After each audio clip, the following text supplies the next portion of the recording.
At Edgbaston, I spent the first few holes worrying what everyone else was thinking about me. Then I realised that nobody was judging me. I was doing that job perfectly well myself. The only person questioning whether I belonged there was me.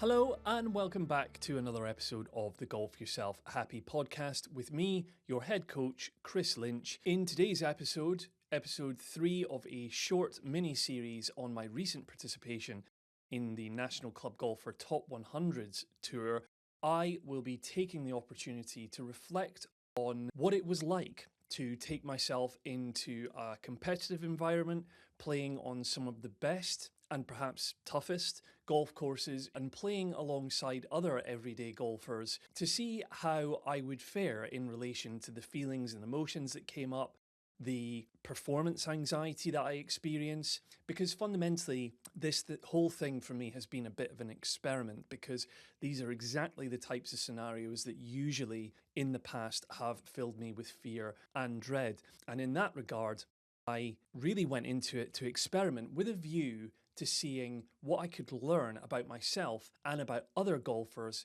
to better equip me in turn as a golf mindset coach to help you, the everyday golfer who often experiences frustration out in the golf course. But before I get into unpacking all of that today, I want to just spend a brief moment telling you about the free 5-day reset, which is a free taster of my coaching style and philosophy and framework. If you're someone who is tired of letting bad golf ruin your day, this is definitely for you. It's a short email course that helps you manage frustration, lower your expectations, and enjoy the game more without changing a single thing about your golf swing. So the link for that is in the show notes. Please sign up there. And also, if you want to join a community of everyday recreational golfers who love the game but don't always love how the game makes you feel, then I encourage you to join me and 60 or so others that are in the Happy Hackers Club. What it means to be a happy hacker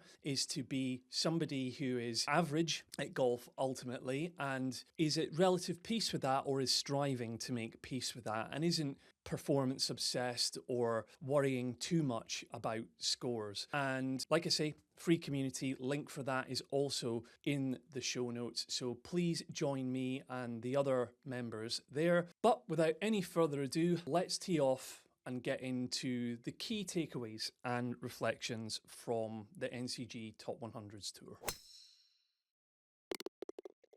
In my first event at Royal North Devon, I came away thinking that one of the keys to enjoying these events was talking to your playing partners and building connections. Then I got to Edgbaston and realised something else. Every group has its own personality. My playing partners were perfectly pleasant, but they were much quieter and much more focused on their golf than the group I'd played with previously. And that forced me to adapt. What I realised afterwards is that authenticity doesn't mean behaving in the same way in every environment. Sometimes it means expressing the same values through different behaviours. Now, I'm saying this because if you would have listened to episode 2 of this 3-part mini-series, in which I previewed my participation at Edgbaston, one of the things I said I was going to do slightly differently, as opposed to what I had done at Royal North Devon, was to be sociable, be chatty with my playing partners, because I viewed that as a means of reducing my performance anxiety. Because I get it, there is no doubt for me that the comparison between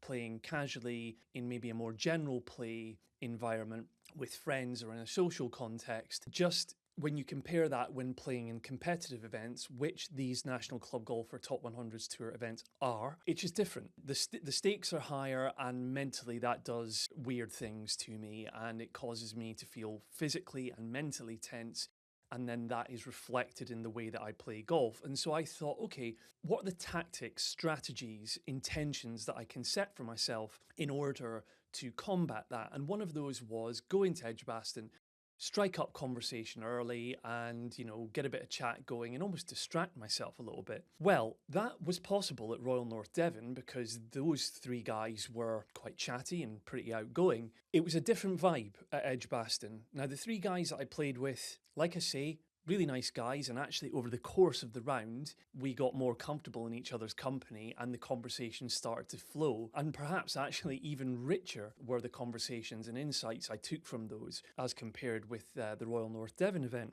However, I guess something I realised straight away was, and this is a lesson for all of us I think, is that there is a nuanced difference between habits, which I talk a lot about here at Golf Yourself Happy, and intentions. The reality of setting habits for ourselves, and habits are automatic behaviours, is that it is unrealistic, I think, to say to yourself days before or weeks before one event, the likes of which you don't play often, so you're not match fit, so to speak. It's quite unrealistic to say, I'm going to develop and implement a habit of this, because if that is not something that you are naturally used to and in the automatic pattern of doing, then there's a pretty good chance that you're not going to be able to follow through on that thing as often as you intend to.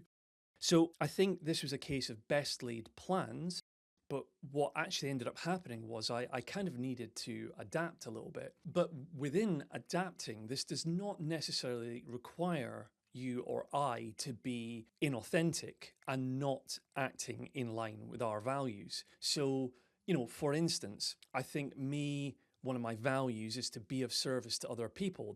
That is who I am as a person, never mind as a golfer. And so often the way I think that I try to allow that to show up in a golf setting and on a golf course in these environments is to go looking for someone else's ball when they hit a stray one off the tee. That's a practical example. But it's interesting at the same time because my ability to act in accordance with that value meets a certain conflict when another key thing that I learned playing at Edgbaston and Royal North Devon before it was I actually intrinsically, internally, naturally care about playing well. And so what I want to get, this core message I want to get through to you here is that when I also talk about acceptance at Golf Yourself Happy, this is not about accepting mediocrity. This is not about pretending that you don't care about performing or playing well, because in my case, I definitely do. And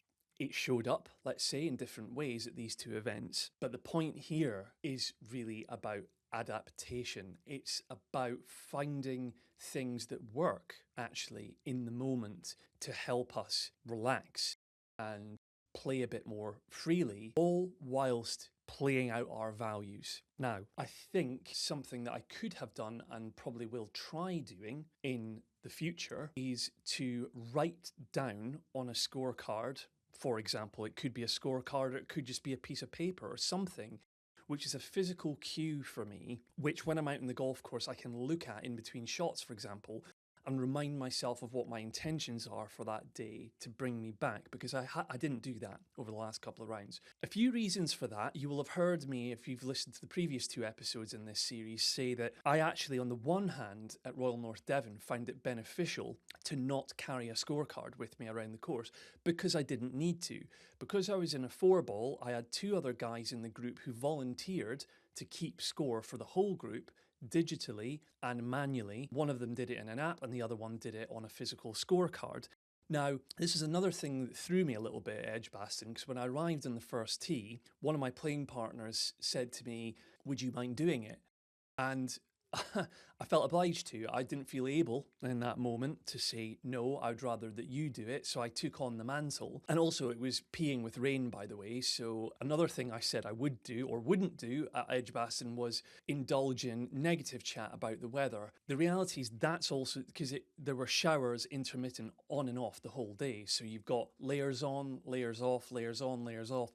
That's a challenge. And that's another area in which we need to practice acceptance is golf does get harder in those conditions, whether you like it or not. So that definitely was a challenge for me. But ultimately what I'm saying is actually acceptance is also about identifying, quite literally the definition I have read of this in a lot of my research and my own training as a golf mindset coach is Acceptance can be defined as reducing or eliminating unworkable strategies. In other words, adaptation. So you try things, you experiment, and if they don't work, you try different things. And when you identify something that does work, then you rinse and repeat. If it ain't broke, don't fix it. And I am actually someone that's a bit guilty of tinkering with my golf equipment, with my mindset approaches. And so what I love about where I've arrived today and where we as a community have arrived today is we have a framework now. We have this happy framework, which, I've really majored a bit in this series around talking about habits and acceptance. If we can lean into those things, which I'm talking about here now, acceptance being identifying workable strategies, well, then the next time I think I'm physically going to use a scorecard with a couple of things written down on it that are my set intentions for the day, and for them to become habits, i.e. automatic things that I go to on autopilot. Yeah, those are definitely some of the key things that came up for me around acceptance and habits. And now I'd like to move into the next section of this episode, and that is talking about self-judgment. At Edgbaston, I spent the first few holes worrying what everyone else was thinking about me. Then I realised that nobody was judging me. I was doing that job perfectly well myself. The only person questioning whether I belonged there was me. Now, a couple of things to say here. So, again, casting your minds back, and mine as well, to what I've covered in the last two episodes before this one, there are a few things that show up, I think, for many of us in these situations. So, first of all, is if you, like me, are a mid to high handicapper, or well, I think I'm defined as a high handicapper at 20.7 WHS, which translated to a 22 playing handicap at Edgbaston, then when you see that you have been put in a group with, I think it was a 2, 6 and a 9 handicap, you instantly start to go, oh dear, there's a gulf in class here. Now, the first mistake I think I made was to check the handicaps of my group within about half an hour to 45 minutes of me due to tee off and play, which quite frankly wasn't necessary. Because when you attend these events, you are sent a tee sheet, I think it's the night before or the day before, and that tee sheet does not, as I said in episode 1 of this mini-series, does not say anything about the handicaps of anybody in the field, not least your playing partners. And then actually, if you consider that there is practically no need for you to check the handicap of your playing partners until you get onto the first tee or out in the golf course. Why? Because, well, that's the point at which if you are the designated scorer for the group, it's listed on the app that you have to, there's a digital version of the scorecard that you have to complete, which counts the number of shots that you get per hole and all that stuff. And then similarly, there's a physical scorecard that National Club Golfer ask you or somebody in your group to fill in during the round. Now, I'm wondering here, and I don't know until I practice this, and by the way, as I'm talking, I'm going to invite you to email me, hello@golfyourselfhappy.com, because if any of what I'm talking about today resonates with you and you've got tactics or strategies that may have worked for you, I could bring to the community here and share your insights, that would be amazing, because that's what communities are about. We learn from each other and support each other. And to that point, this is another nudge for you to join the Happy Hackers Club, because again, I've been talking about my participation in these events in the group, and others have been coming in and sharing their experiences of similar events with me, and I'd love you to benefit from that too. I'll say now, although I'm saying this is a short mini-series which is wrapping up today after this episode goes out, I am coming back to the tour in September to play another one of these events. And that gives me time between now and then over the next few months to maybe work on different plans and strategies and try things out the next time. And try things out in other rounds of golf in between now and then. And I guess that the takeaway here is wherever at all possible, it may be worthwhile just trying to ignore as much as you possibly can, if that's a workable strategy for you, unless you absolutely need to know the handicap of your playing partners beforehand, don't even look at it. Because if what I experienced here was the minute that I saw that, when I'm sat down having my free bacon roll that you get as a participant in these events, I'm sat there, I've pasted this thing in lovely brown sauce and I'm enjoying my cup of coffee. And then I look on the app, did the very thing I said I wouldn't do, and I'm like, oh shit, these guys are top class golfers, or at least I'm telling myself that in my head. And so instantly I've created an anxiety for myself that was an avoidable one, quite frankly. Now, by extension of this, I also want to say I have and continue to experience imposter syndrome of my own in the context of being a golf mindset coach and a 22 playing handicap. Because I am telling myself, how can those two things possibly go together, Chris? Don't you need to be a great golfer before you can even consider offering up assistance to, advice to, or coaching other golfers? Now, what's so interesting with this one is, first of all, as I discovered, or not discovered, as I was reminded rather, recently by my therapist, was that it's actually very difficult for any of us to practice self-compassion. Don't you find that it's easier to, they always say, well, how would you speak to a friend or family member? Think about the kindness that you extend to them automatically. Why can't you do the same towards yourself? And it's very interesting because, I had a conversation recently with another golf mindset coach who has a very similar background to me. And, I'm always trying to, big her up and tell her how much I respect her and her work. And I asked her for advice recently because I said, I'm experiencing this imposter syndrome. Any advice for it? And she openly admitted she experiences it as well. Now, she's an 8 handicap, by the way.